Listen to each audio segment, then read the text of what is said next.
The All Smiling Faces podcast is now sponsored by Tyre Spot, the Northeast's leading tyre supplier with branches across the region. Tyre Spot don't just do tyres, they cover everything from servicing to wheel alignment. They can handle every aspect of your car's maintenance. For more information, visit tyrespot.co.uk. Enjoy the episode.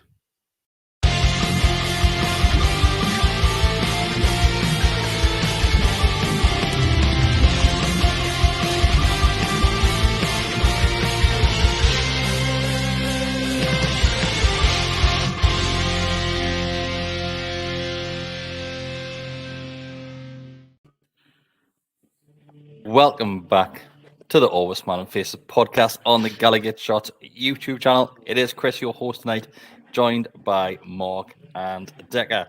I think we're going to have to address the elephant in the room first of all. And as you can see, it is a Monday night and we are not in the Gallowgateshots studio. There is a reason for that and we will be back next week. Okay, and we'll leave it at that. Oh, so COVID hasn't come back. It's not lockdown. COVID's not back. COVID's not back. It feels like it. It feels like it with the wine proper old school. This, isn't it? So we'll probably be going till about midnight tonight. No. Not after last night. All times. So let's just dive straight into it, boys. Newcastle United pre-season trip to America. And the boys are in Philadelphia, and it got off to a strange start. We'll put it that way. Before we jump into the match itself, though, we did have news yesterday, Decker, that Harvey Barnes was finally announced as a Newcastle United player, which means there is a certain somebody heading in a different direction, but we'll address that later in the show because I don't want that to take up all of this tonight. There was somebody asking why you weren't wearing a black tie tonight, Decker. But yeah, Harvey Barnes is here, and he got his first game yesterday as well, his first run out as well. What's your initial thoughts, Decker, on the sign itself and the performance? Well, obviously, I know it was only a handful of minutes, but the performance as well. Be honest. Oh, listen, I think he's a great player. Like, I've got absolutely no problems about that whatsoever. Every single time I've seen, highlights of Leicester or watched Leicester in the past, I've always thought he looks a dangerous player. Love that type of player, direct. I've always say them words like they do excite us. Obviously, looking through his stats that we've all looked through, right? Like the push there, like he's top scorer for Leicester in a team that's been relegated, gets assists. Without any question, listen, you can't deny it that his output is better than what Max's was, right? The proof doesn't lie; it's there, right, in writing. What this might come as a shock when I say this, but I was thinking about it more and more after watching last night, and I was talking to a few people at work today, and I'm seeing a lot of similarities between him and Anderson, if I'm honest, in terms of like when I watch them play, I think they're very, very similar. Obviously, Barnes, of course, has got more experience and probably the more sort of finished product, if that makes sense. And what would you say more similar, as in directness? I find like the more and more I've been watching Anderson, and like I'm not just judging Barnes on that 10 minutes or whatever I've just seen there. Do you know what I mean? I'm thinking I just find like they're quite a similar player. Like I feel I'm not saying that's a bad thing. I'm just saying like the way just the way they play, the things that they do coming from inside, like I find them very, very similar. And I think that'll be interesting as time goes on. But I think ultimately, like I've got no problem with signing him at all. Like I think he's a great player. And listen, at the end of the day, right? I think I've said this a few times, right? I've said that if the bad run comes or bad games come along, whatever, we have to trust in Eddie Howe. He's got enough credit in the bank. We all trust him, and I trust him here. Right? He's sold the player that I would never want to sell, and he's brought someone in who, hypothetically, if it hadn't happened and was sold Maxi, Harvey Barnes would not be the person on my list to replace him. If that makes sense, right? But I trust Eddie Howe categorically. So, we just have to see what happens. But I'm pleased, And Mark, he seems like that Eddie Howe player, shall we call it? That phrase gets thrown around quite a bit when new lads come into the team. Do you agree with that? Lad that's going to graft his arse off? Yeah, I think so. It's something that we've seen when he was at Leicester previously. He works hard. He'll get up and down the left hand side.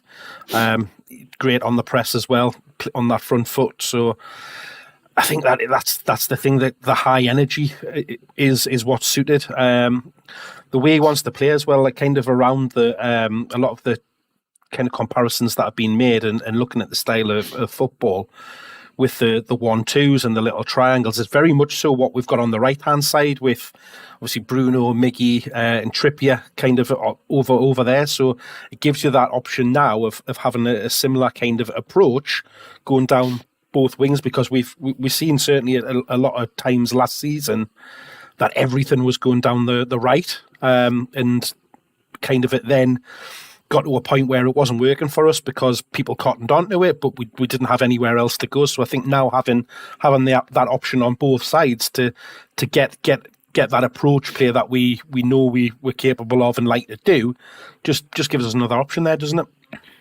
I think one of the things, and we've mentioned this God knows how many times over the last couple of years, as well as that left-hand side needed improved to where somebody can cement that place as their own. And that goes for left-back as well, and obviously on the left-wing position. Do you think we've got that now, Deco? We've been screaming for goals from wingers. And like we've just mentioned, Barnes has that track record. The last 2 seasons, I think he's been in double digits for goals, and that's not even taking assists into consideration. It's something which we need. We need to be scoring more goals from different positions on the field. We do, yeah. Listen, you always want to score more goals, right? It's obvious. It's the name of the game, kind of thing, But yeah, I think to go back what you've just said there to Mark, like he is Eddie Howe. He seems an Eddie Howe player, doesn't he? He does. But you're getting a player that's going to be statistically, he's going to deliver more than what Maxi did. It pains us to say that, but it's true, right? And as I say, I'll say it again: the proof's in the pudding. You'll spend a lot more minutes on that field, mate. 100%. Of course you will. Absolutely. I think it's just going to be really interesting now. I think all that's going to work when you've got Gordon. Gordon obviously playing from the left. Does he then move to the right maybe at times because you've really got some options on that left hand side. You know what I mean? With Barnes and Gordon over there. It's going to be really interesting. You can even open that up a little bit more and say Joe Linton, Isak as well. That would say play on that left hand side as well. There's a few options there. I totally agree. You got Joe Willock can go out there. Joe Linton, Isak we've seen. Murphy played out there a lot last season as well. I mean, towards the back end of last season, Isak was getting more and more of a gig over there because that run against Everton, I feel, that one run that he did, all of a sudden he was playing there every week. Now, I don't envision him to be playing there next season. It didn't really work, did it, after that? I didn't think so. No, I don't think you get enough from Isak. I don't think it suits him personally. But I agree that you've still got 4, 5, maybe even 6 options if you're really pushed. Whereas the right-hand side, for me, quite clearly, you've got Murphy and Almiron. Like that's, so now Gordon, listen, Eddie Howe said this for a long time, that he sees Gordon as a forward player, doesn't he? You know Very what I mean? versatile across our front three. Yeah. However, when we've seen him, though, most of the time, he plays on the left. Every single time we see him. But I think it's going to be really interesting to who really went. And listen, look at Anderson. Anderson was playing out there last night, right? You could say. So he's also, can play in that position clearly. But I don't know. I think every manager, you want options, right? You want options, and we've got them on that side of the field. We've got them, so not going to complain about it. But just like any other player, Mark, he's going to have to earn his stripes. No pun intended there. He's going to have to earn his stripes because we saw Gordon come in and struggle to get a starting position in that team at the end of last season. Barnes is going to be exactly the same. And Decker, I agree with you. I think it probably is going to be Barnes and Gordon. Initially, that's going to be fighting for that position. So Gordon will be thinking, I've got my work cut out here. Like they've just brought me in. I struggled last season. I said I was going to graft me backside off to make that position my own. And now Barnes has came in that we know is naturally going to play on that left side, Mark. I think the difference is he's got the benefit of what Gordon didn't have, which is a pre-season. I know obviously he's come in after we've had a couple of games, but it's still giving him that opportunity to get in, train kind of intensively while they're over there. We've got the big tournament next weekend as well, so lots of options to get bet in rather than being thrown in games that matter in the league. So he's got an advantage from that point of view. But Gordon's had 8 months now, coming up 8 months of being able to train with them every day and get used to that way and style of football. He's came off the back of a very good European Championships in the summer as well, so his confidence is going to be flying. But it can only be a good thing having that competition for places across the board. We've now got it in midfield with the additional signing that we've got. We've got it out in the wide places, and I know Decker's saying about 2 on the right, but we've got options there that can come over. Gordon can go over there as well. You obviously completely forgot about the legend that is Matt Ritchie, who can play on the right wing and adamantly deserves that position to do so. But yeah, loads. It's good to have that little bit of strength and depth that we've missed in for a long time. Yeah. Just to highlight here, if anybody does have any questions, just honestly continue to put them in the chat. I know I'm not coming straight to them, but I am saving the questions which are coming in, and we'll come to these at the end of the podcast, just like we always do. Jumping into the game itself, I'll stay with you, Mark. On a scale of 1 to 10, how tired are you today? Extremely. Yeah, it's that it wasn't a good idea, was it? I mean, people won't realize this, but I put a message in our Gallowgateshots WhatsApp group late last night saying, "Is anybody actually staying up to watch the match?"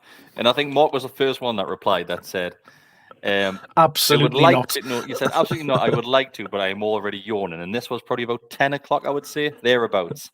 Mark was the first one up. About 2 minutes past midnight, talking about the team which had started. So Mark stayed up. I stayed up as well. Decker, did you stay up and watch it? Oh, 100%, mate. Yeah, Decker, you are used to this because for some reason your body clock is just set to America anyway. It's just set in that time zone because of all the sports you watch. Do you know what was mental? Because I watch the Yankees every day. The Yankees actually were on at 6 o'clock at night, like a normal time. And then it was Newcastle that one at midnight, which normally always the split reverse. So I stayed up and watched it higher. But I think it was funny because after that I was still up at 3:30, thinking about the game, and you know what I mean. It was. I was the same. So meanwhile I stayed up to watch it there, and it got to about half time, and it got to that point where she started dozing on the sofa and that, and I stuck by it. I'm not gonna lie, I was regretting it 10 minutes in. I thought, what have I done? Why have I stayed up? I could be in bed. But Deck, I'm the same as you. As soon as the full-time whistle goes, I'm like, right, jumping in bed. My head hits a pillow, and I'm thinking, why was Paul Dummett starting? Like, me brain's going. I'm going mental. Paul Dummett was horrendous. But we'll get on to that a bit later. Mark, the start of the game. It was worrying, but was that down to the personnel that were in defence and not? It went with a back three at one point, didn't it? I think that was. It was a completely alien formation that we played. It was almost a bit like what Pep's been doing last season, and just something that was completely left field. And it was a bit weird because it left wide open to what Villa completely punished with were at the game down at their place last season, and it was pretty much identical, and I know you're saying about the personnel in the defence, but the goals came at the right hand side. It came at Trippier's side, so he's. And I get he wasn't playing at right back or right wing back, but it's still his side, and we've seen that a number of times last season where he is being caught out behind. And I'm not bashing him before anybody starts, but you just I don't know. You think he'd be a bit wiser to it, given his age and stature in the game. But yeah, it just. I'm going to slightly disagree here because I think we lost the ball a couple of times in midfield, and they just do what Villa do best. And do you know what it is? Villa look like a great team this season. I think they're going to be a great team, and I think they're going to be up there challenging, similar to what we did last season. I think we'll go into this in a bit more in detail later on, but I think Villa's the one that we have to watch this season because I think we're probably on par with them in regards to personnel. But I think some of the football that they played in the first 20 minutes, Decker, was lovely to watch. And if I'm a Villa fan watching that, I would be impressed. Well, listen, I think you get people right that say it's only pre-season, don't overreact. It's just a friendly, and it's just one game, and blah blah blah. Now, okay, we can flip that and look at Rangers, and everyone was literally pants down about Tonali, right? and that's just a testimonial game, right? So it has to work both ways, right? Now, I thought Villa were outstanding, to be honest, for long periods of that game. Now, that doesn't mean the Villa's going to be amazing next season, but based on what I've seen there, you could certainly see their plan of how they were playing, right? I absolutely loved the tempo at the back, just keeping it, nice and slow, almost walking pace at times, and then the explosion, like from 2 passes forward, just inverted wingers coming inside. All of a sudden, you were outnumbered in midfield. I thought they looked incredibly dangerous. A lot of pace, some really good play. You have to take your hats off to them. I thought they were great. I think what works for Villa as well, Decker, is the goalkeeper Martinez. The way he plays that out from the back, he's just pinging balls into midfield. Very confident on the ball, very, very confident. And do you know there's a player who I've always been, and again it's only one game, right? But Tyrone Mings, I've never really been a big fan of him, but I thought his distribution yesterday was really good. I thought he was excellent on the ball, which I'm not really a big fan of him. I thought Matty Cash was excellent. I thought he was brilliant yesterday. It's not a Villa podcast, I apologise, but I thought he was good. They had Maxi 2.0 on the right. What was that kid called? He was absolutely pace him. No, the lad on the right hand side. What's his name? Mark will butcher it. Come on. Mark will butcher his name. What's he called? Lad on the right hand side. He was just tricks, pace. He was brilliant. Oh, remember? Young lad. Apparently he was loan at Cardiff last season. Young kid, young lad. Did he have a great chance later on in the game? No, that was another young lad who come on. Someone will mention in the comments, but this lad was terrorising Dummett. I mean, anyone could, but I mean, he was. But they were just excellent. Look, fluid. I thought Douglas Luiz was outstanding in the middle, which brings us on to something which I'm going to fast forward very, very slightly. And I've got a question for you lads with this one. Any worry at all with Bruno and Tonali in the middle together? Too early to have worries for me. Early? Far too early. I think it doesn't help that Bruno's had like a 6-week wedding. That wouldn't help anybody. Honestly, the amount of times that bloke's been married on different occasions to the same woman, I've lost count. He's had a canny holiday, that kid, like he really has. So I'm not judging too much on Bruno. I think it'll come in time. I think that the two players have got so much quality. It doesn't worry about a partnership just yet. So some lad here has Freddie's just put in it. Jaden. I'm reading that name and thinking, looking at it, it's like a name of two halves, isn't it? It's like you can just imagine some, South American, deep South American, Jaden, girl like lady, Jaden, and then you've got the surname Phil. It just screams Irish. Philogene. Yeah, Right. Okay. Well, this kid was a real. Everything that I love in a player, right? Hence why I love Maxi so much. Full of tricks, dying to get at you. Seemed to could use both feet. He looked great for a young lad, you know what I mean? But and I think to reference Mark here just for a second about what he said about Trippier. I mean, that first goal, he comes across and just leaves him absolutely wide open. It was a horrendous goal to concede. I just want to say, there's a few people saying that it might not even be that player because there's another one. Was there? Mentioned. So God knows who it was. Somebody on the right-hand side. We'll stick I think with that. Blue Rhythm Boy knows the correct name. The mighty win. Aye, it was Phil or whatever. Anyway, he looked good. But to go back to me thing about Tonali and Bruno, you're totally right, Chris. Right, it's early days, right? It's early days. But just my personal opinion, I don't think you can play two of them in midfield, just the two of them, just like that. Now we won't do that. They were kind of playing a similar role where one of them kept on dropping back and picking the ball up, and it kept on swapping a bit, and there was nobody really pushing further forward. As what we hope, and Mark, I'll come to you. We hope with the arrival of Tonali coming in, that would push Bruno further up the field. I think at this moment in time, they were both playing in a very similar role, as in neither really wanted to push that extra bit higher. Yeah, I think the formation made that happen because we kind of went with a 4 across the middle, so it meant them two just were in the centre of the pitch, whereas if we go back to a 4 at the back and then the 3 in the middle, you'll then have that triangle with the 3 in there, and I think that's where you'll see a lot of that, because certainly at Rangers last week, Tonali started more as that 8 and Bruno still sat as the 6, but then you did see them kind of interchanging a lot in that. So, I think the formation just leave it like that. You you went up to Scotland and Tonali in that role, he looked very comfortable, didn't he, against Rangers? Yeah, I mean, I could look comfortable playing against Rangers. To be fair, No, you couldn't. that level of football, but he did. It's a more natural position for him.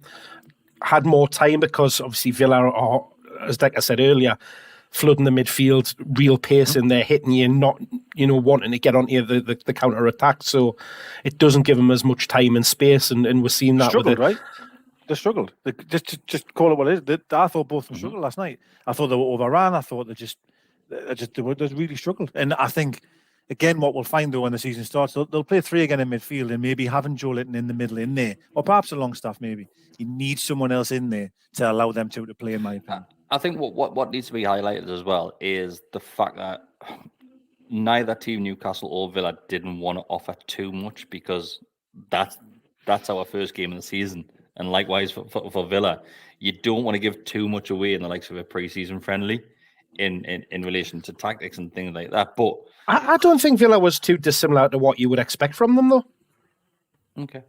Well, I agree with Mark, right? I funny, it's good point though, because it is, because a lot of people have said that, and I'm sure it was, I don't know, some journalist said that about Howe, saying, he would have messed around so that, Emery doesn't get an idea what he's going to do the first game of the season. If we played Man City tomorrow, Man City will just turn up and play how they play, right?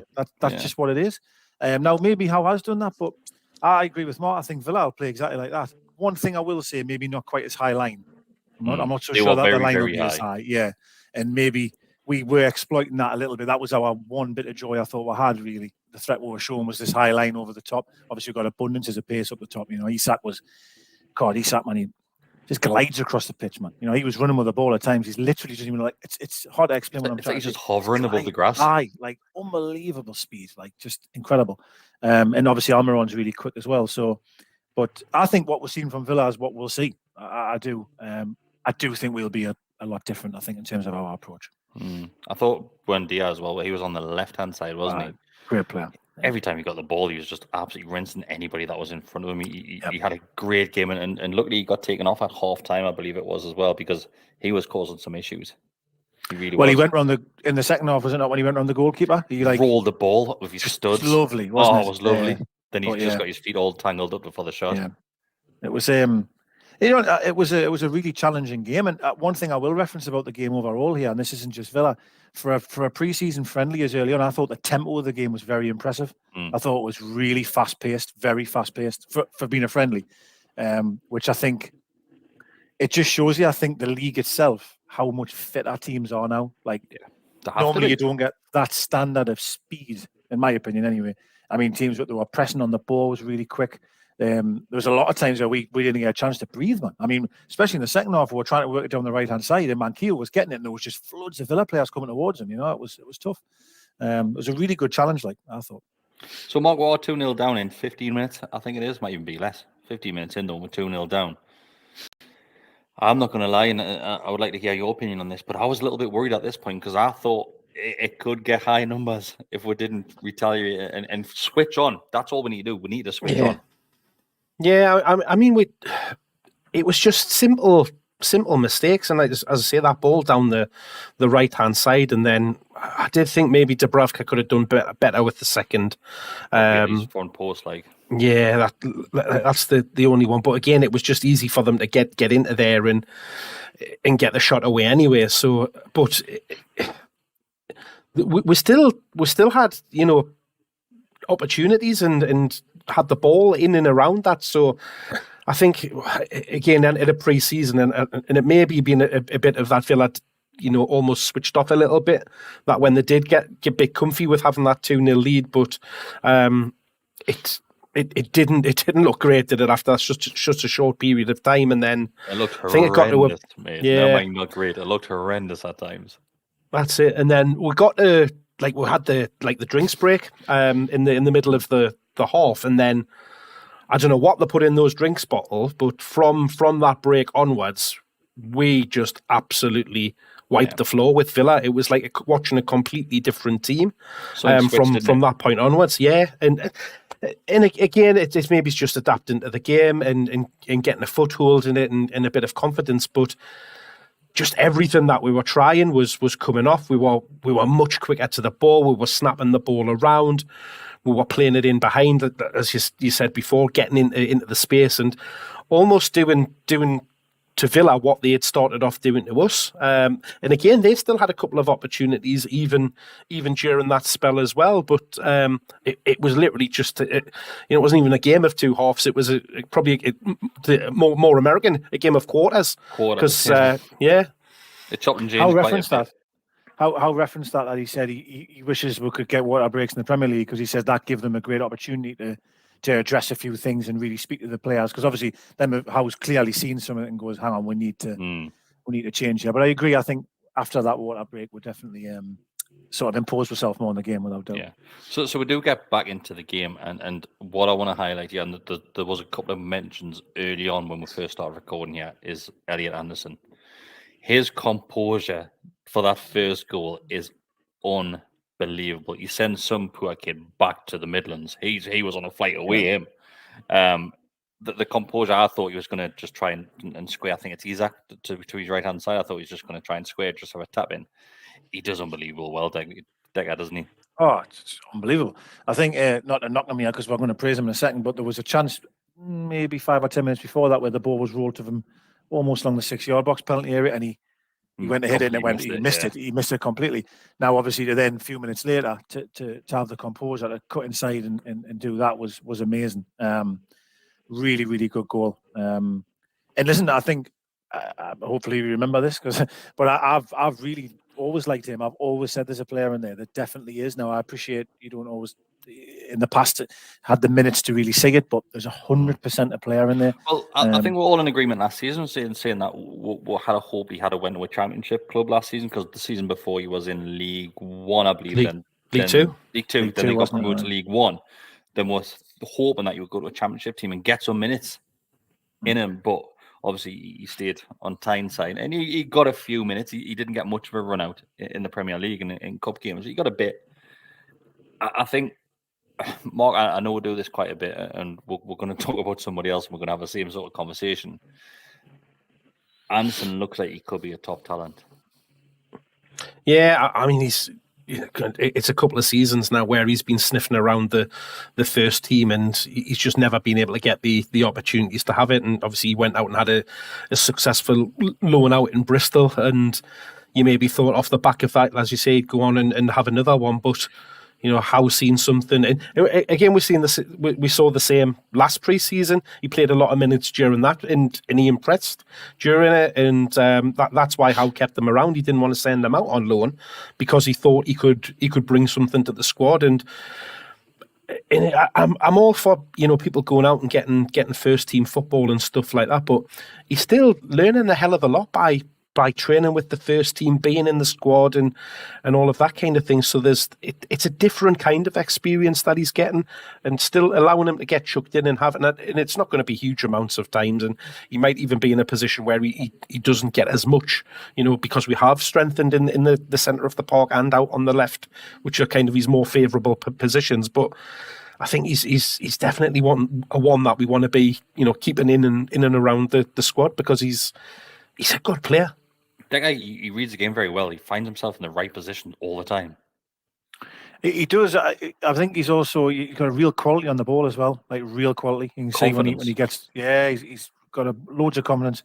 And I think if you look at the times when he has come off the bench, right, or has played, I think he's always had moments in the game. Always had moments where perhaps he should have scored or whatever. But in every single time, I honestly think when he's been on, we've spoke after the game and go, Anderson had a good chance there. Anderson did well when he came on. He looked bright. Or you know what I mean? Like he never seems to come on and just disappear. He always seems to have a moment in the game. Yeah, he never drifts by a game, does he? He's always involved at some point. Always involved. It might be something to do with the position he plays. Of course, he might see a lot more of the ball or whatever. But honestly, I think but he goes looking for the ball as well, though, doesn't he?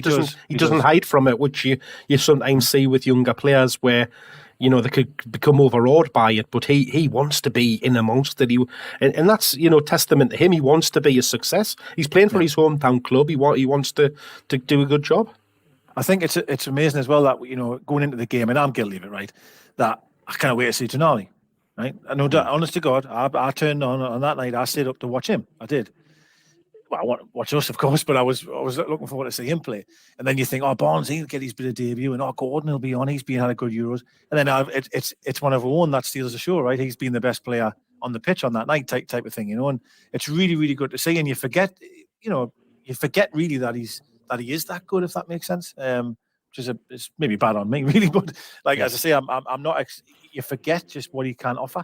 And I thought he was amazing. Obviously, we'll probably touch on now the second goal. I mean, what a part he plays in that, man. It's unbelievable what he does for that goal.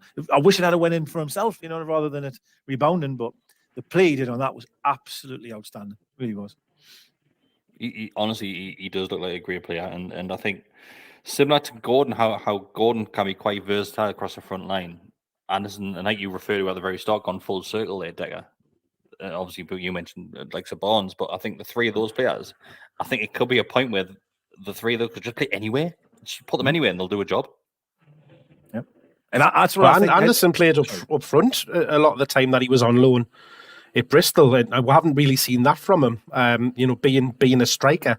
Through that, we've always seen him either in the midfield or out on the left side of things. So it just shows you, and we have seen it. He's not. He's not scared to take a shot. Obviously, back end of the season, was it maybe the last away game? He obviously scored and got it chalked off, which was great. Big header at the back step, if I remember right. Yeah. Which I thought was a cracking goal. And again, it's just shown that desire to get there and something completely different to the game of that you'd expect them not, getting up and getting headers there. It's just that real desire to want to succeed. I also think it's another. Oh, sorry, mate.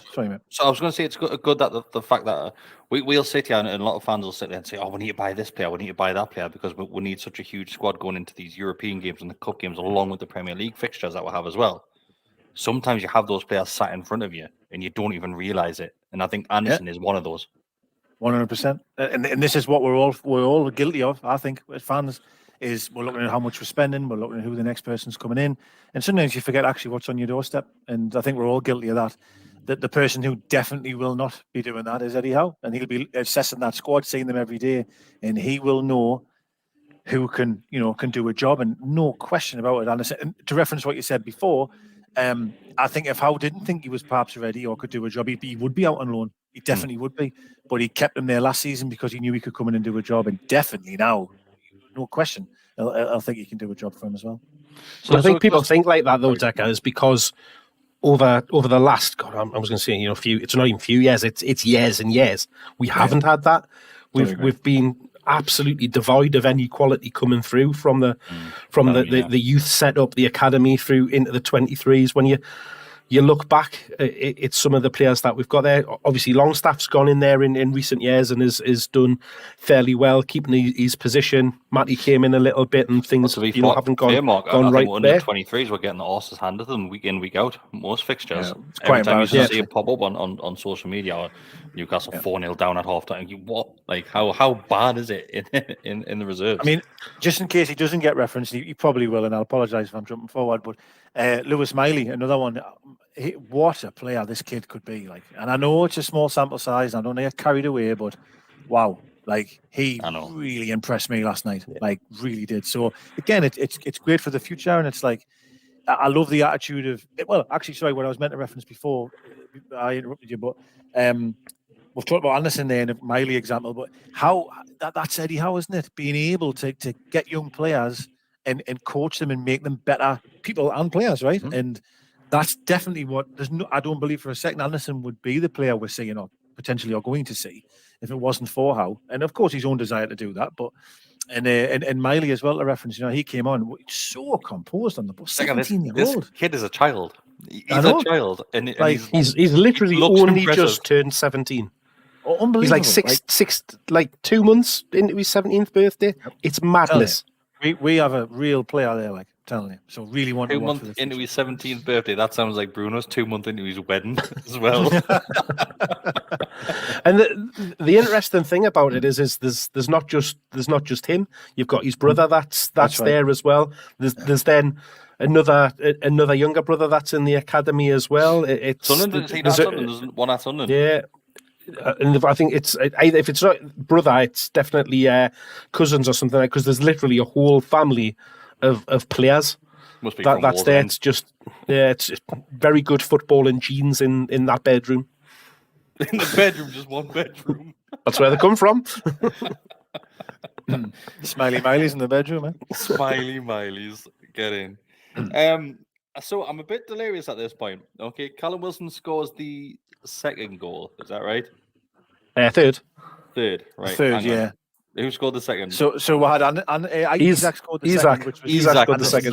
Right, tremendous Isaac. run and all the rest of it. Yeah. Yeah, so this is how bad it was watching a game for a midnight kickoff because do you know what it is? It feels like a lifetime ago having 5 hours kick, then going to work. Isn't it a great thing? Well, I'm used to it all the time for me, but I do think there was a serious lack of defending on both sides. If I'm being honest, and listen, maybe we can put that down to just being it pre-season. I mean, I know Mark's referencing game of quarters that the second quarter of the first half, if that makes sense, we were the better side, and I probably agree there. Third quarter. But my word, there was them had a lot of chances. A lot of chances where they were just almost just through. Which again did concern us. Like it did. But I'm sure that'll all be put to bed by the season starting, of course. But I do think a lot of that was formation and the lack of being able to just control the middle. I thought them really overran were in that area. But But overall, it's a run out, and this is what pre-season's about. I think I put a message in the Telegram group, and for people that don't know what the Telegram group is, it's basically it's very similar to a WhatsApp group where you get access when you become a member of the Gallowgateshots YouTube channel and you go into this group. And I had put in there a couple of hours before kickoff saying, I'm quite worried for the fixture tonight, but not what the result will be, but what the reaction may be if we don't get any sort of positive result from it.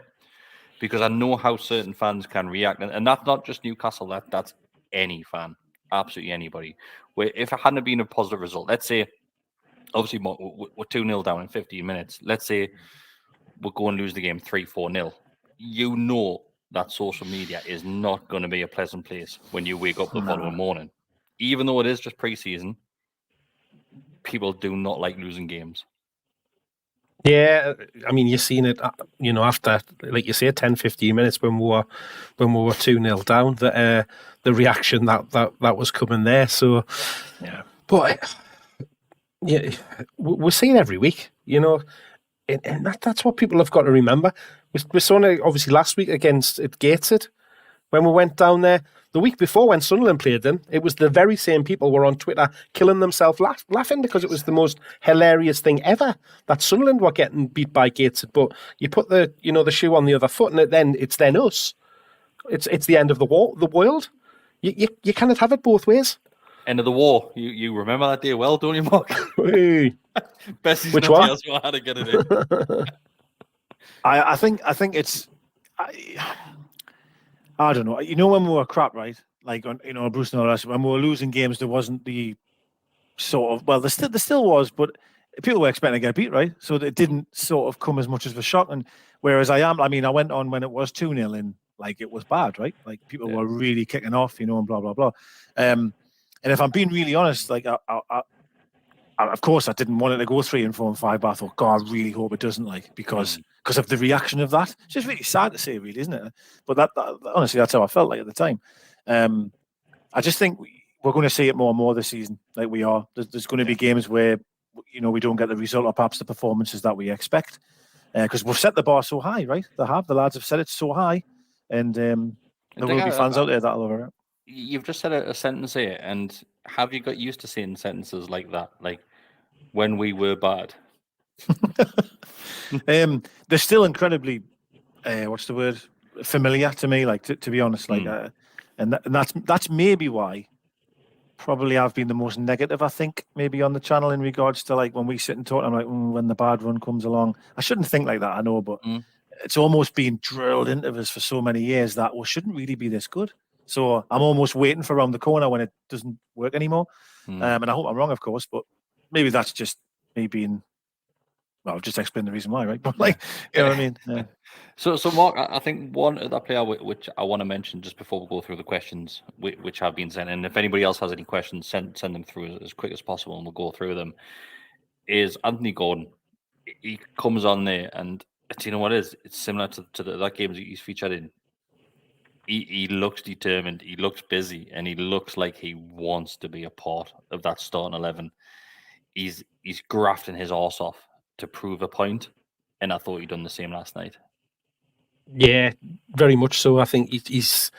We just need. I'm saying we need to be careful. He needs to be careful that he just doesn't let it get to him as much as we saw kind of at the back end of last season, and that desperation to, be a success, because it'll come. He just needs to maybe just relax a little bit and let his football do the talking rather than trying to force it. But he's starting off in the right ways, and he's been very, very positive on the front foot, wanting to get forward, getting up that pitch, getting involved, driving us forward and getting to the box. And I think if he can just get an early goal at the start of this season, I think that'll just help him. Obviously, he got one at the last game of the season as well, which will take a big bit of pressure off him. Had that very good summer that we've referenced as well.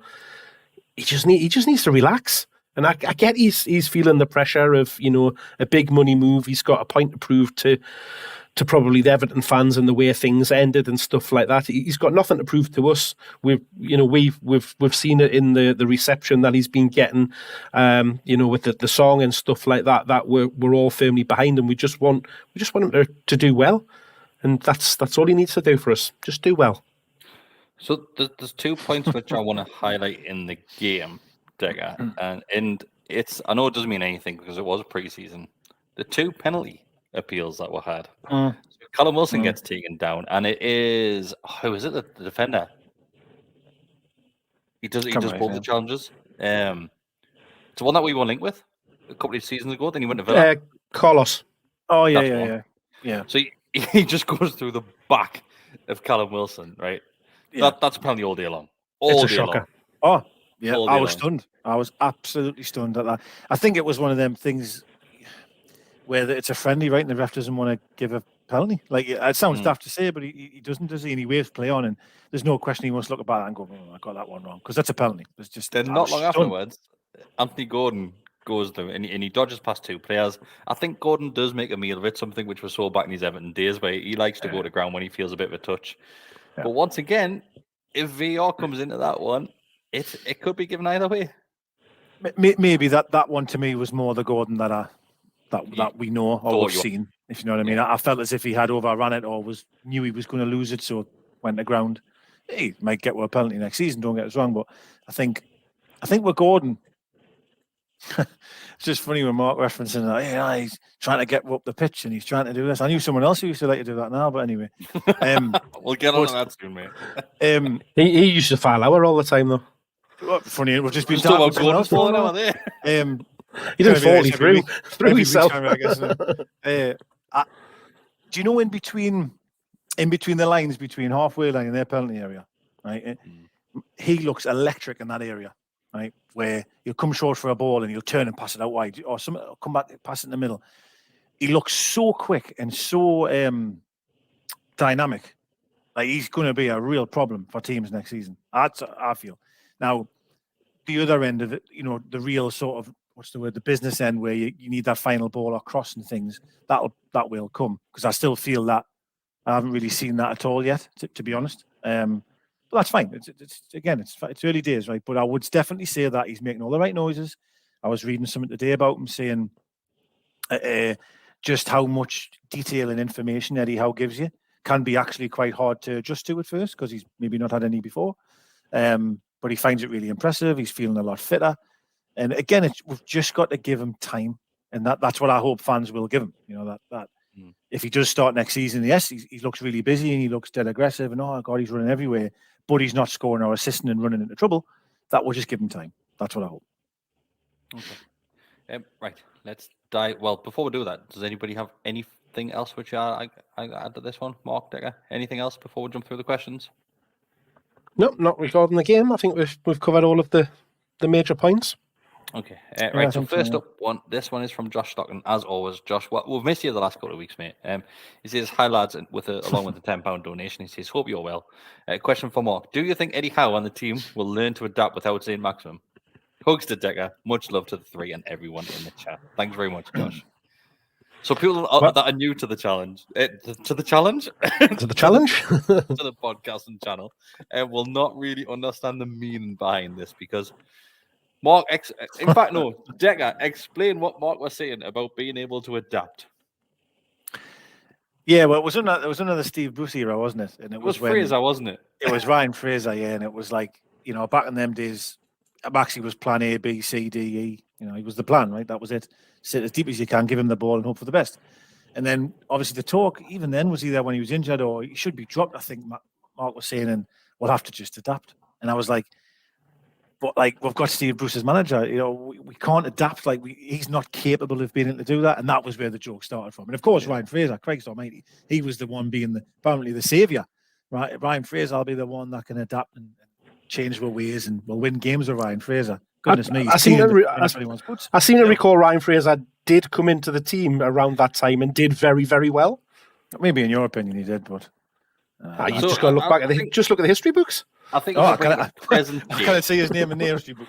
Okay, bring it to present day, Mark, and we'll go with this one because I think it's a talking point which we're going to have to chat about. Okay, I don't think it's officially been announced yet, but obviously Maxi is off to Saudi Arabia. The likes of medicals have been done, personal, obviously, terms have been agreed, and the club have accepted the deal as well. I want your honest opinion here, Mark. Right, and I know we're gonna have a bit of fun between you and Decker. Are you going to mix Maxi? Yes, of course I will. I've always said that somewhere in there's a good player. The issue that we've always had is that being able to do it on the regular. Not going missing in games, not being injured and stuff like that. So he's an option. You laughed at times when I said that probably his best position for us would be coming on as an impact sub and making a difference within games because that's what he's very, very good at. We've seen that umpteen times I'm saying umpteen, there was probably didn't play that many times, but a few times last season when he did come back from his injuries and stuff like that and get involved and he made an impact.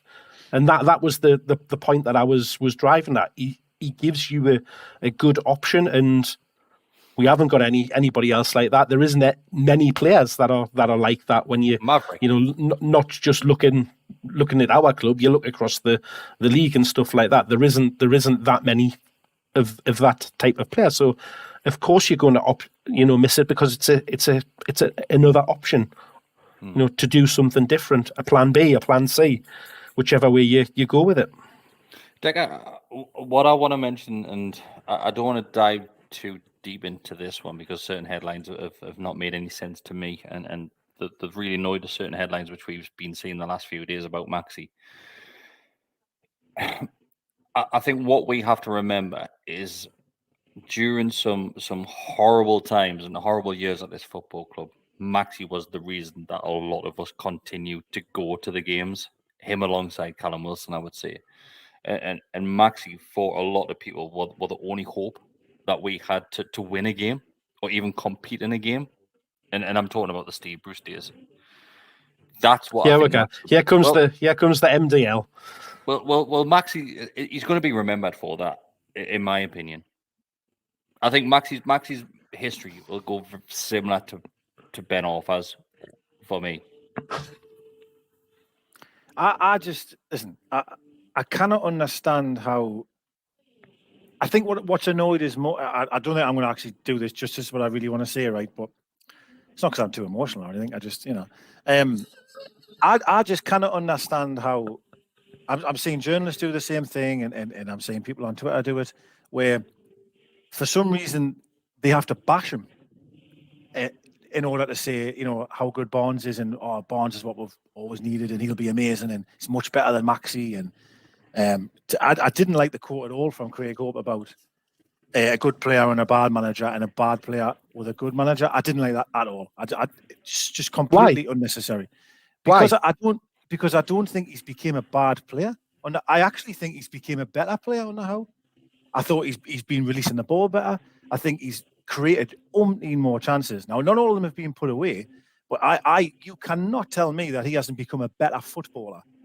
He's definitely become a better footballer. Now, he's not the Maxi 2.0 that I loved back in the day, mind you, where he was just taking 10 on. I used to love that, right? But that's just me.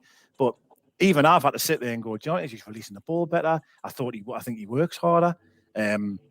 Sometimes all of the things that I constantly asked for in the years previous. Listen, I'm only answering the statement you've just said. You've just said to me, why do I think that statement's wrong? And I'm just giving you evidence as to why I think that is a wrong statement.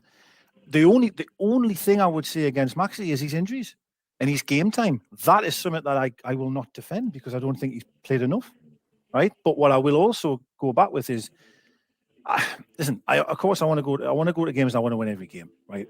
But I also want to get excited. Now, I get excited from his side. I get excited. No doubt Gordon will excite us.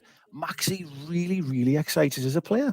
And when I used to go and watch the days where we had nobody, seeing Maxi taking so many players on and like trying to make a difference and making what tried to be exciting, you could probably ask any fan in the country when we were shit, right? Maxi was the player. God, I can't believe you've got him. Like I'd love to have him. Do you know what I mean? And again, to go back to what Mark's saying about like having that extra option, I would absolutely love him to have a go. And now that, you know, listen, and something else I want to say. So I know there's loads of people online now going, everyone's saying he's saved when Bruce Willock scored 8 and 8 or 10 and 10 or whatever it was.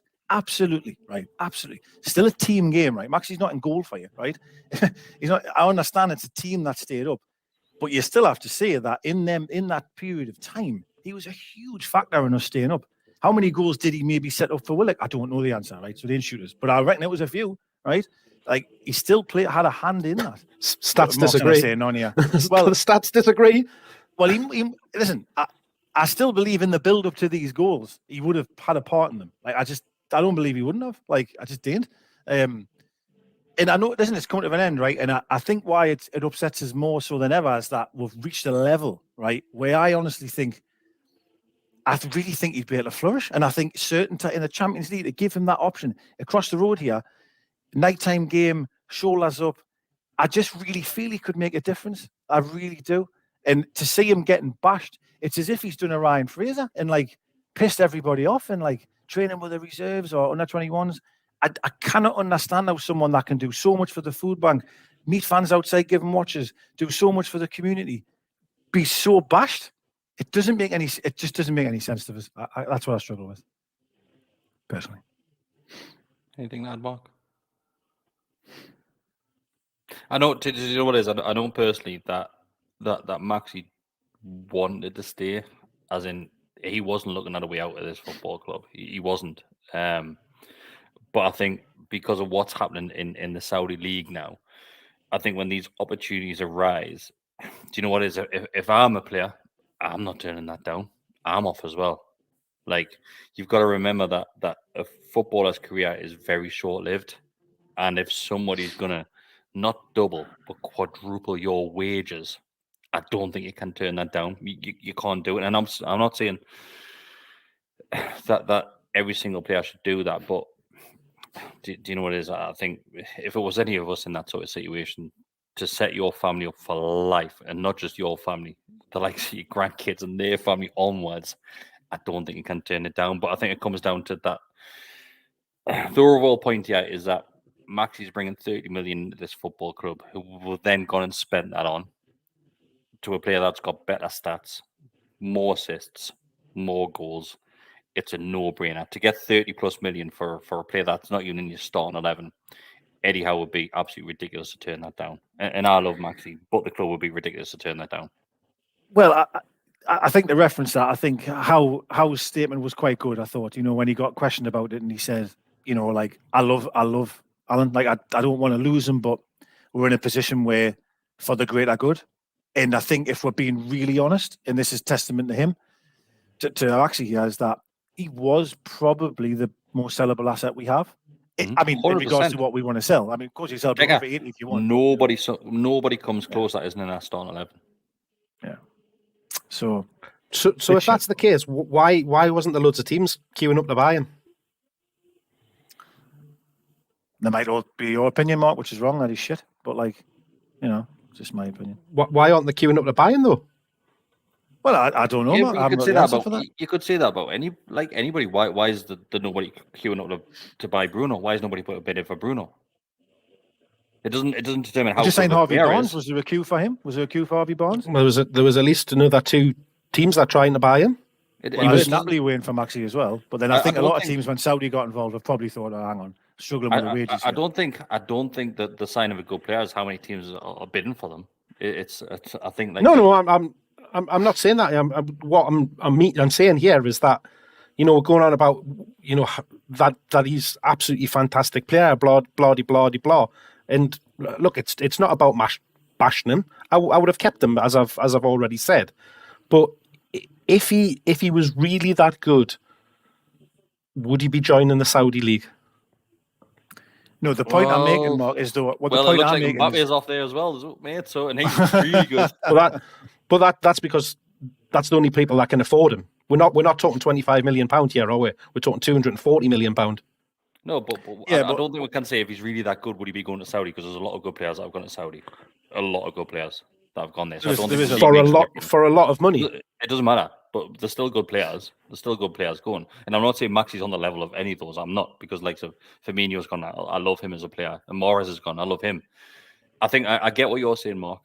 Maxi, as if I'm a let's say if I was a Villa fan, right? And if somebody says, "Oh, we're going to be bidding 35 mil for Maxi," I don't think that's a great investment. Far from it. I don't think it is, because his stats don't give you that back. Whereas we've gone and got Barnes, and the stats do. Obviously, on paper, black and white, you can see it there that he's going to get you goals.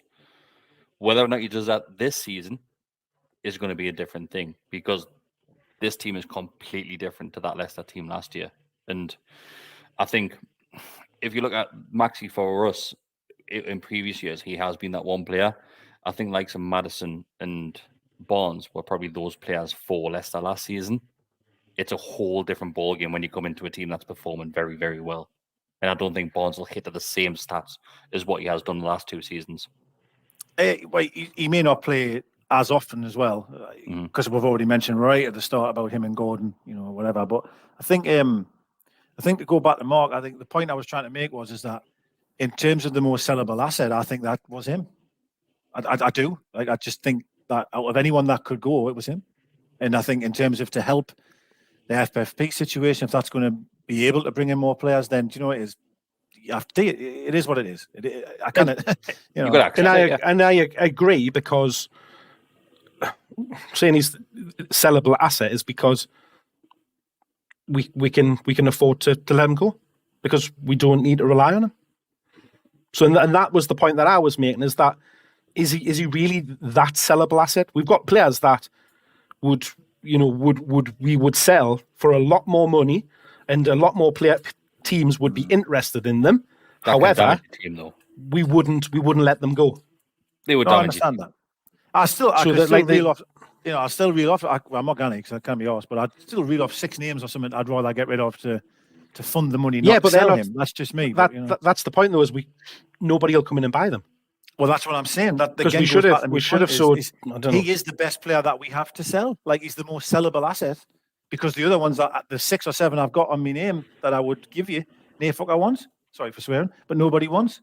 Now, all right, maybe there wasn't a queue around the block for Maxi. Maybe there wasn't, right? But all I'm saying is, for me, to go back to what I first said, I didn't want to sell him, and I thought, getting to this stage now as well, it's funny back in the day when he was, when we first signed him and he was doing what he was doing and how exciting he was. I always thought that, could he get the level? Could he be a Champions League team? Maybe not in this country, maybe not with Liverpool and that, but maybe with, I don't know, Napoli or a Milan or something like that. And then ironically, we've actually got to that level, and he's the first one out the door, which is quite sad. I find that quite sad, but it is what it is. I just hope that, I think what I want, and this is because the club's always bigger than one player. I mean, Christ almighty. I remember when we lost Andy Cole. Like, I love Maxi, but you should have seen me when we sold Andy Cole. You know what I mean? I couldn't stop crying, man. You know what I mean? I haven't cried much over Maxi. I just hope that it is the greater good, and I hope Barnes, in whatever happens after this, all works out and will become a better team. And do you know what it is? I think one thing I will say, and I've said this to a few lads at work, is I was getting tired of having the same argument every single game. Like, I would watch a game and see Maxi do something really well, and then wouldn't see that. Like, and I said this months ago that there was a line where it didn't really seem to matter what he did. Like, if he did something quite well, it was like, well, still shite. And I thought, well, we're at a point here where every single week this is just going to keep coming up and coming up and coming up. And I think maybe if he goes and everyone can be united and get behind who's there, then that has to be better, right? It kind of has to be, because I felt like I was more in a minority as the time went on. That was sort of defending him. There's still loads of people like him, of course, but I felt more that I was a minority. Does that not make you question what you're seeing, though, Decker? Absolutely not. Absolutely. Well, there you go then. No, because just nowhere. Because you've just talked about Gordon saying like how, I don't know, like how it gets her up the field and all this shite. Like that's mad. That I just think it's a mad thing to say that that's impressive. When he did that every single time he got the ball. Every time he got the ball, he used to drive up the field. That's not enough because the final ball's not good enough. Doesn't find a man. Blah blah blah. Even going back to lying down all the time, right? I had an argument with someone today about this. Oh, he loves to lie down or a whinge. Isaac Hayden, by the way. Isaac Hayden. Now I know it's a different position. He used to lie down every single game after the hour mark. Every single game. Classic whataboutery from the MDL here, isn't it? No. I think you could even mention a current player. Fabian Shaw likes to lie down as well. Of course he does, but it's fine. But that's fine. That doesn't matter. Shea doesn't get any grief for it. Hayden never got any grief for it. Maxi has to lie down occasionally. Oh my God, here he goes again. He's limping again. It's just like, I just find it mad. Honestly, it's not the lying down that's the problem. It's the taking 20 minutes to stand back up is the problem. It's just, it's what I mean. It was actually a comment when the lads arrived back up at Tyneside after the summer holidays. Somebody had commented saying he's already limping out of his car. That's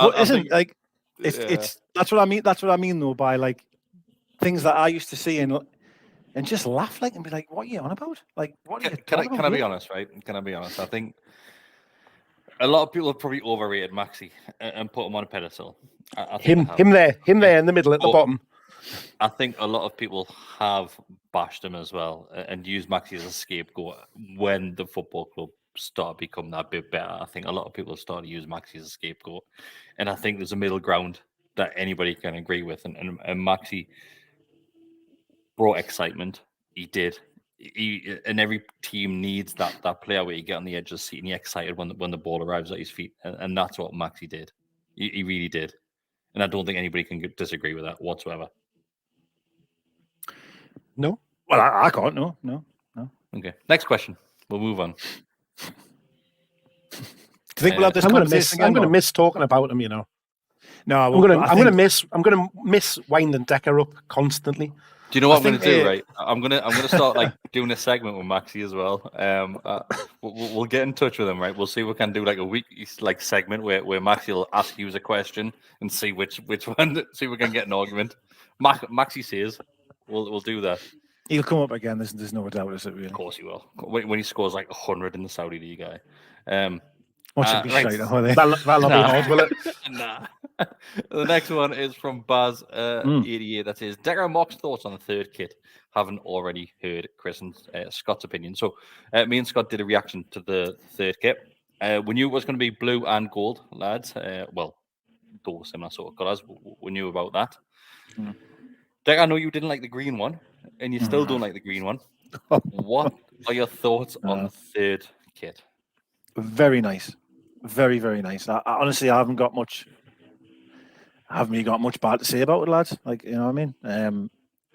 I think it reminds us a lot of, and I know the colours are slightly different when I say this, but you know, the navy and last season's one, the navy and yellowish gold, you could say maybe for the Fun 88. It reminds us a lot of that one. I think it's really, really smart, to be honest. There is some of the yellow lines that are, you know, there's the odd one. I'm like, it's a bit random, but like, I think it's a really nice kit. Compared to the green one, like a night and day in terms of my favourite. Like, what's your thoughts, Mark? Yeah, love it. I think it's really nice. It's got a kind of a little bit of asymmetric pattern on it. It feels like quite retro. in the styling of it, which is, you know, certainly like the home one with the neck and stuff like that is that type of style as well. It's really nice. I think just there isn't anything I don't like about it. Just really, really good kit. Okay. I think all three of them this season, I think are spot on. I think it's the nicest 3 kits we've had in a long time. Probably since last season, because they were all nice as well. How do you think Maxi looked in the green one, Decker? Lush. he was lush though. He was so lush when he though. I thought that's one thing I would say. Right, a couple of more. Right, this one is from. I didn't mention this, but there was a really, really nice point on last week at the Rangers game.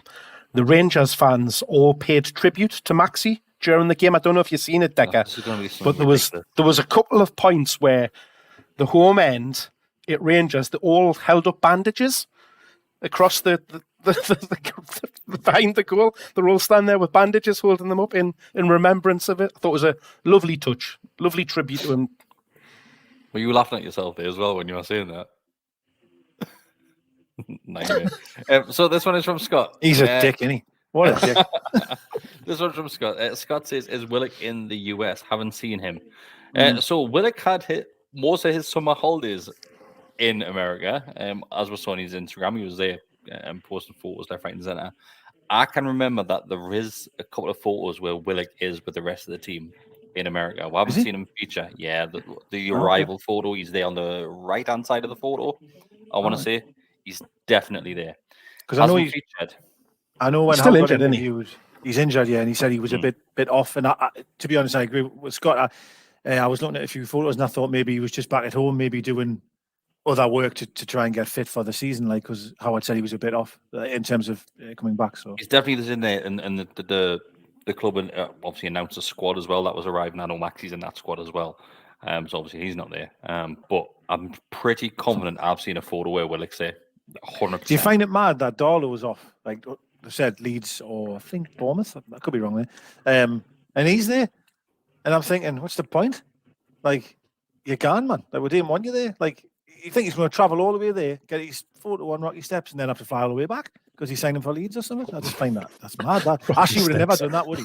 Ashley would have never done that. Do you know what it is, right? Give us a list. Give us a list. Is he going to be here though in the next couple of weeks? Because I'm not paying for a flight for him. You know what I mean? Do you know what really annoyed me though? It shouldn't annoy us, but as a Newcastle fan, well, that really annoyed us. That should annoy us. So not that. Honestly, don't get me started.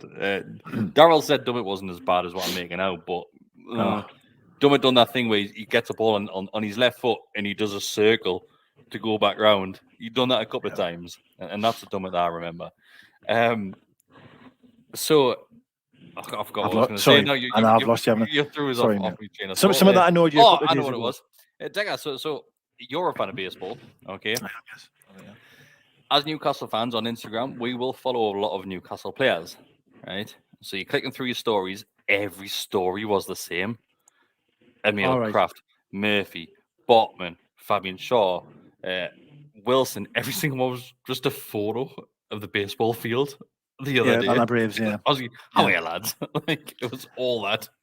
Yeah. What I did like is that Jacob Murphy and Longstaff turned into children. So Joe Linton arrives in America and they're running over with the baseball mitts on and the baseball caps on. Do you want to come play baseball? Like, what? I actually that's what I wanted to see. I wanted to see them like throwing the ball or catching or whatever, you know, because Longstaff had the mitt on and everything, didn't he? Catcher's mitt that works. The ball had them on. Yeah, it was mad. Yeah. Do you want to come play baseball? Must be a funny, like the fly on the wall, you know, must be amazing. Like, that must be really funny. Like, Longstaff's mental, isn't he? Like, he's just such a kid at heart, isn't he? Like, where were they playing baseball? Just out the back of the hotel or something? It must have been, honestly. Well, we're seeing in the videos, obviously, how into the American culture they are. When we had Dan Byrne and Longstaff talking about the fact that they watched, I think it was Yellowstone, and they all bought cowboy hats and cowboy boots and stuff like that, just because they got into country and western, so they started dressing up at them. And then even in the summer, Dan Byrne went on holiday. And he went to like all the rodeos and all of that kind of thing. There he is in his Stetson and his cowboy boots. He loves it. Dan Byrne wants to be a cowboy. You probably haven't watched it because I've got a young daughter. I went to see the new Barbie film. And that's very much Ken. Like Ken goes to America and sees people wearing a cowboy hat, so he starts wearing one, thinking that that's what you should do. Like they're going very This was Ken him. there, like Ken is Dan Burn. yeah, very much so. Yeah. Imagine the size of that box. I know. Did you see Bestie's tweet the day, by the way, where it was Dan Burn with them kids, obviously like a photo, and he was like taking a selfie in it, and Bestie said, "Oh, they're front row of the top tier." Like the lads, as if it was really funny tweet. Like I thought it was. Right. Let's end on this one because it's quite a nice one, and this is from Tobias. That is, what did you guys think of Eddie? What Eddie said about Jamal in the presser. So, just for people that haven't seen it, I'm pretty confident most of you would have seen this one. But Lascelles was alongside Eddie Howe doing the pre-match conference, really, before that game against Villa. Something which you don't see these days because Lascelles hasn't been involved in the starting 11. And there's a lot of questions getting thrown his way about his future at Newcastle, his captaincy at Newcastle. And Jamal comes across really well. He really does in that interview, saying that he's not a selfish lad, that as long as the team is doing well. But then he mentions that he has him and himself, he says him, Wilson, Richie, Dan Burn and Wilson. There's somebody else I'm missing. There's 5 of them, I think, saying that they've got this leadership group, which we knew about. We've known about that for a while. They've got a few lads that help everybody out. Oh, Trippier was the other one, sorry. Trippier, I was going to say, must be. Yeah, Trippier was the other one. And the interview closes, and I think it's Lee Marshall that's on the side and says, right, that's enough now. Obviously, everybody's packing up to go.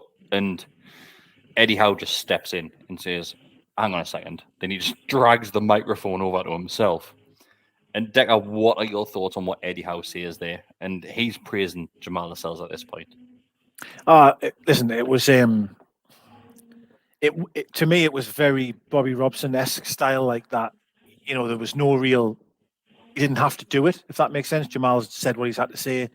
It's kind of over with, but to readdress the room, to make a point of sort of, I wouldn't say defending is the wrong word, but like praising your captain. And really expressing the reason as to why off the cuff like that.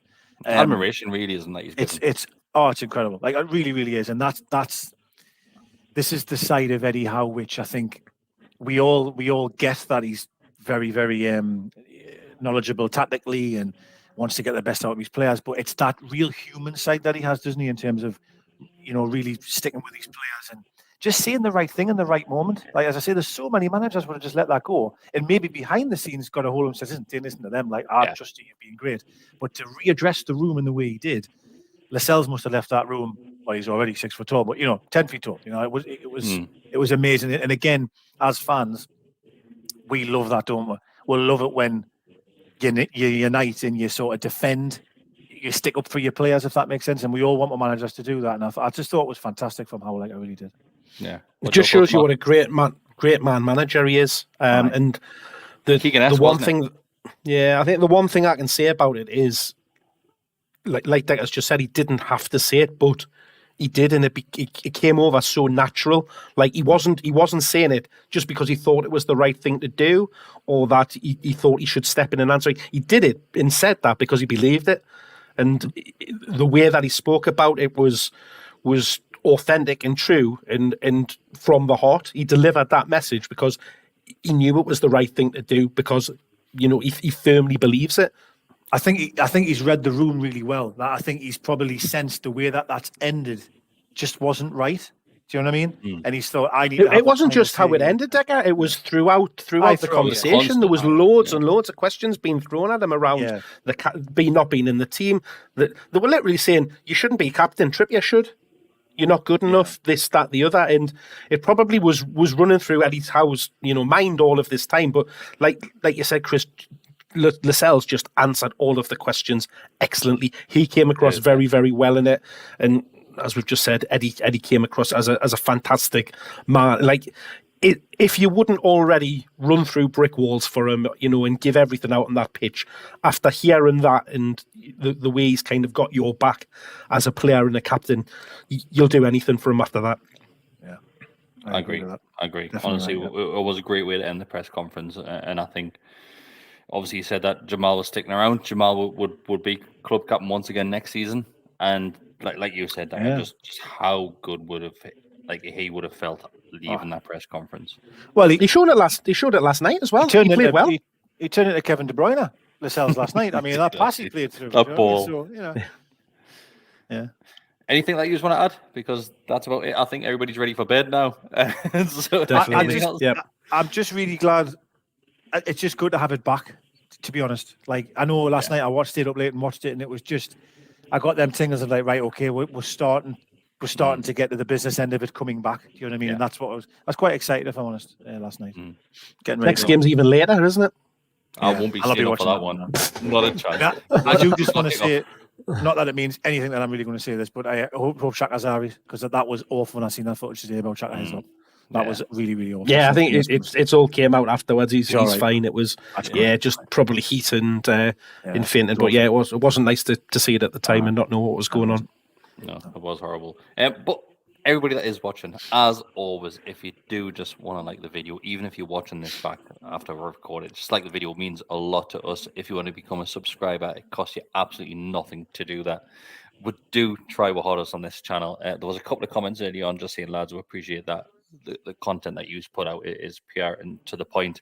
It's not transfer news, which is putting out, which anybody can do. It's something which we don't do on this channel, and I don't think we ever will do it because we're not clued up enough. We don't know about these players. Well, Mark does. Mark's an absolute professional.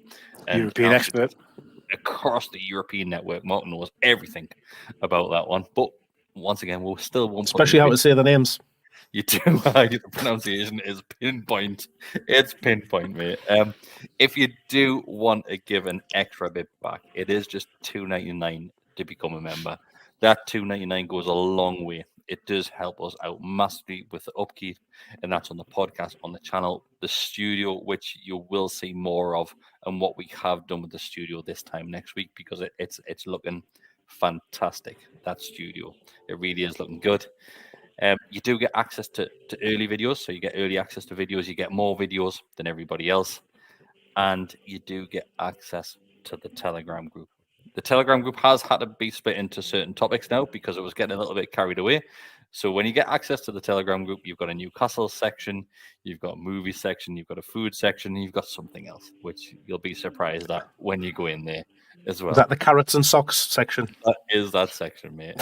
Thanks very much, everybody. It's been a pleasure as always. MDL. What you guys are doing. Take care of yourselves. See you later.